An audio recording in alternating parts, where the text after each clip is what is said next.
Hello everyone! Magandang araw! My name is Che and welcome to my channel where I'll post videos about my hobbies. Today I will be showing you how I repot my big phals into self-watering setup using clear orchid pots I bought from Shopee and charcoal.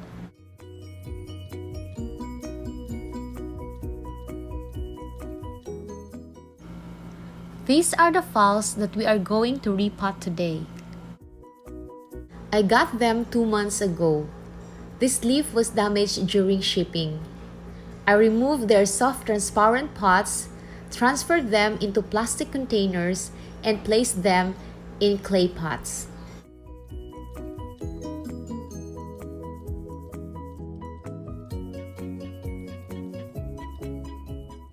Some roots of this phal died. But as you can see, new roots and leaf are growing. I got this in full bloom and I'm going to cut the spike today.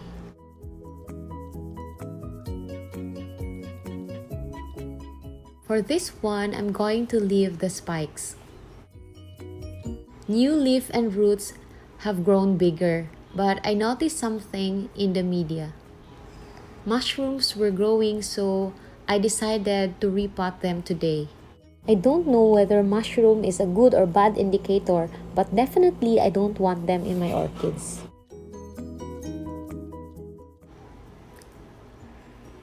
New leaf is also growing in this phal. I'm so happy I didn't overwater these two phals. I thought I was already confident with sphagnum moss until I saw the mushrooms, so let's repot them. I'll water them thoroughly and then I'll remove the sphagnum moss.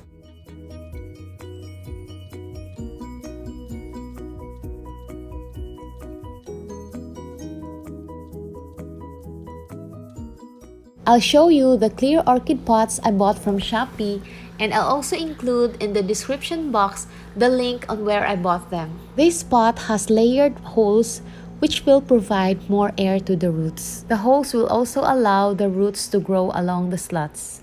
I ordered the size 12, but let's see the actual measurement or dimension.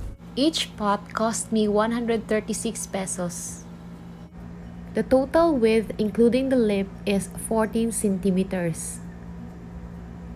The inside diameter is 11.5 centimeters. Height is less than 12 centimeters, including its feet or stand.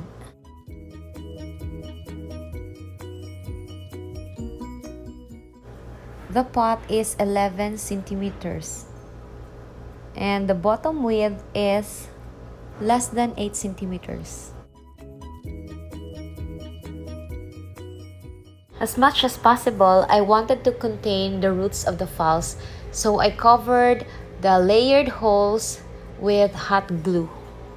I know this will not be a popular choice, but I prefer this.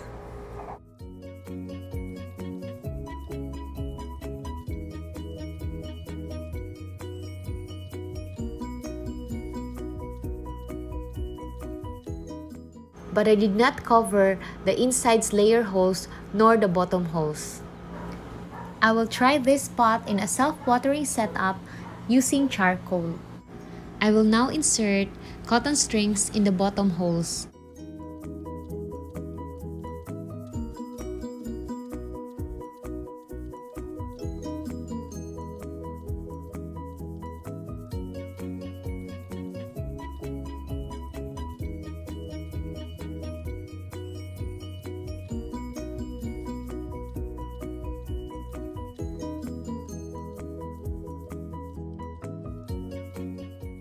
Then I'll tie these together.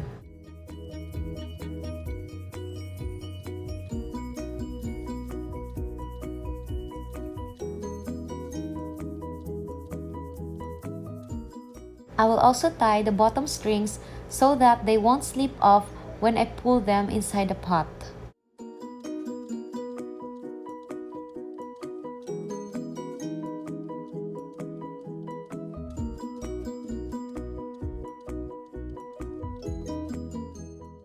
I will use this colored plastic pot I bought from Novo for 25 pesos as my water's reservoir. This is the only pot I have which will fit the clear plastic pot.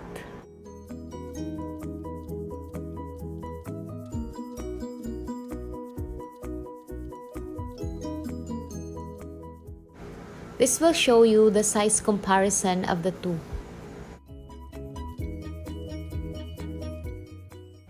Since phals have huge, heavy leaves, I will also use some glass pebbles to help stabilize the plastic pot.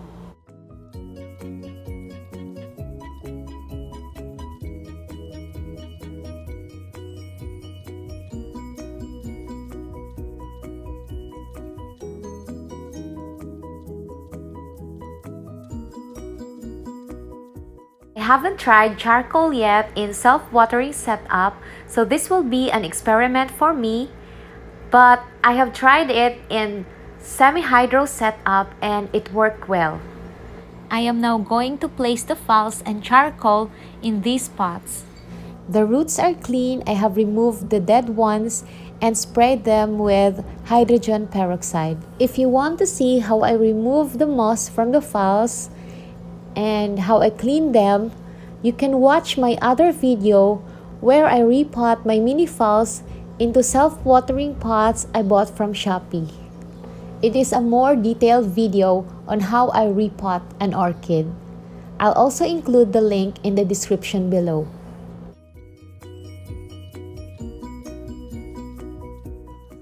I have soaked and crushed these charcoals I used so that they will become more absorbent.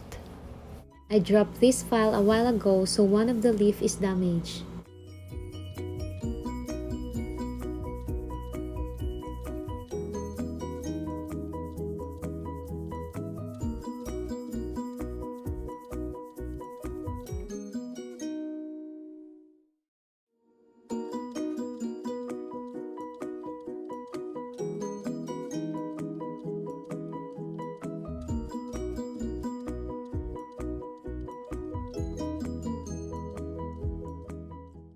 Moving on with the other file, I have already cut its flower spike.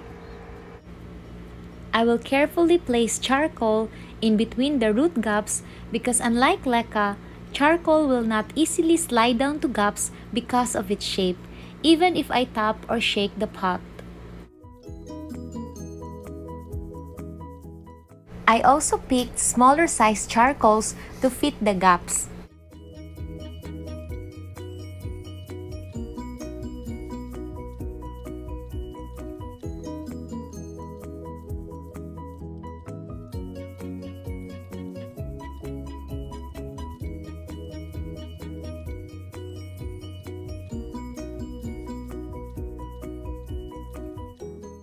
And here are my newly repotted big phals in clear orchid pots I bought from Shopee. I will now water them with a mix of vitamin B1 to help them prevent transplant shock. I have already shown how I do that in my previous video, so if you haven't watched that yet, please check that out. Now I want to talk again about the clear plastic pots. It's so hard to find clear or transparent pots in the Philippines. That's why I mostly used clear food containers because I want to see the roots whether they are growing or not. I have already seen these clear orchid pots in Shopee, but I just purchased recently just for these two phals. I just think that they are a little pricey. The self-watering pots I showed you in my last video, although they're small, but it only cost 35 pesos per set. And this one cost 136 pesos per piece. So I need to use another pot to serve as its water's reservoir. So this will cost me 161 pesos each. I have made a DIY self-watering pot and it only cost me 60 pesos. I'll show you next time how I made the DIY self-watering pot. Although it's a bit shallow for bigger orchids, that's why I bought this. I will now place them in the colored plastic pots as their water's reservoir. Since I'm using charcoal and I am not sure how much it will require in this self-watering setup, I will just leave water in the reservoir right away. And that's it for today. I will show you next time how these phals will adapt to this setup, and if charcoal is suitable or can be used in self-watering setup. So please subscribe and turn on your notification to be updated. Thank you for watching. Maraming salamat. Paalam. See you in my next videos.